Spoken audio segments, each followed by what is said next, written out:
महाराज जी के आज के विशेषांक में रक्षा सूत्र परिवार के सभी सदस्यों का हार्दिक स्वागत है।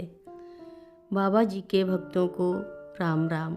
हम लोग उनसे स्टेशन जाकर ही मिल सकते थे। हम स्टेशन जाने की तैयारी ही कर रहे थे कि रमेश और कांति हमारे साथ चलने के लिए आए। कांति टिफ़िन कैरियर में बाबा जी के लिए भोजन लेकर आई थी। दीदी अपनी ओर से टिफ़िन की तैयारी कर पहले ही तैयार थी। हम सभी चलने को तैयार थे। महिलाओं को खाने के साथ देखकर मेरे मन में यह बात आई कि बाबा जी इसी बात को लेकर उनकी यात्रा स्थगित करने का मेरा प्रयास निष्फल कर देंगे। इसलिए मैंने महिलाओं से कहा कि वे मेरे साथ न चलें और रमेश स्टेशन अकेले ही जाएंगे। मैंने उनसे अपनी मन की बात बताकर उन्हें समझाया। मैंने कहा, मैं और रमेश साथ मिलकर शक्तिशाली सिद्ध हो जाऊंगा। यद्यपि आप लोग घर पर रुकेंगी तो हम बाबा जी को घर ला सकेंगे। वे राजी हो गईं और हम स्टेशन चले गए। जब हम स्टेशन पर पहुँचे तब गाड़ी आ चुकी थी। हम उनके डिब्बे की ओर बढ़े और देखा कि वह बैठे डिब्बे में अकेले हैं। जीवन वहाँ नहीं था। उन्होंने स्वाभाविक जानकारियाँ प्राप्त करनी प्रारंभ कर दी। क्या तुम्हें मेरा तार मिला है? तब तुमने क्या किया? जब तुम्हें पता लगा कि मैं दिल्ली जा रहा हूँ और यहाँ नहीं उतर रहा हूँ तो लोगों ने क्या कहा? जब मैंने उनके प्रश्नों का उत्तर नहीं दिया तो उन्होंने बताया कि उन्हें आवश्यक कारणवश दिल्ली जाना पड़ रहा है और उन्हें जाने दिया जाए। कार्य समाप्त कर वे शीघ्र ही वापस आएंगे। मुझसे किसी प्रकार का उत्तर न पाकर उन्होंने रमेश से पूछा, जिसने उन्हें बताया कि आपका दिल्ली जाना सुनकर कैसे लोग हतोत्साहित हो गए और कैसे कांति और दीदी ने आपके लिए भोजन बनाया था। और जब स्टेशन पर आने के लिए तैयार थीं तब क्या हुआ? वे क्यों नहीं आईं? रमेश ने उत्तर दिया कि मैंने उन लोगों को साथ चलने के लिए यह कहकर फुसलाया कि हम और मामा मिलकर ज़्यादा शक्तिशाली सिद्ध हो जाएंगे। यह उस समय बताया जा रहा था जब गाड़ी सीटी दे चुकी थी और चलने वाली ही थी। बाबा जी ट्रेन से लगभग कूद गए। हाँ, तुम में पर्याप्त शक्ति है, मुझे उतर लेने दो। मैंने उनका हाथ पकड़ लिया। रमेश ने जीवन का झोला उठा लिया। जब हम गाड़ी से उतर चुके थे, जीवन दौड़ते हुए आए।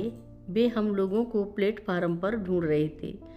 हमें ना पाकर उन्हें लगा कि अब उतरने का कोई अवसर नहीं है और उसे फिर गाड़ी में चढ़ना होगा।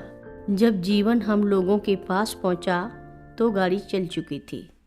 हम चारों लोग प्लेटफार्म से बाहर गए। बाबा जी कुछ बातें ही करते रहे, किंतु यह कह सकना कठिन था कि वह किससे बातें कर रहे हैं।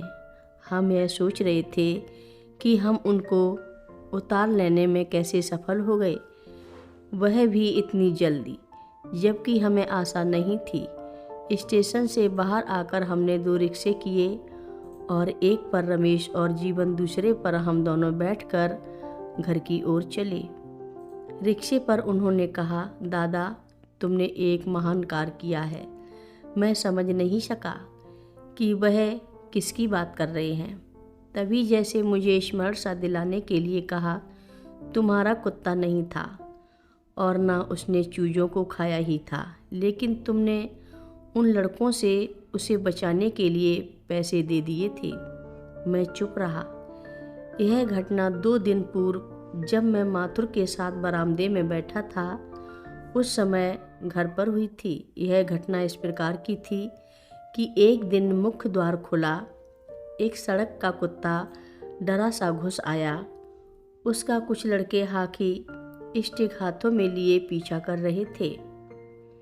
वे कुत्ते को मार डालना चाहते थे और यह दोष लगा रहे थे कि उसने उनके चूजों को खा डाला है। मैंने उनसे बहुत कहा कि कुत्ते ने ऐसा नहीं किया होगा, किंतु वे राजी नहीं हुए और सिर्फ रुपयों के नुकसान की बातें करते रहे।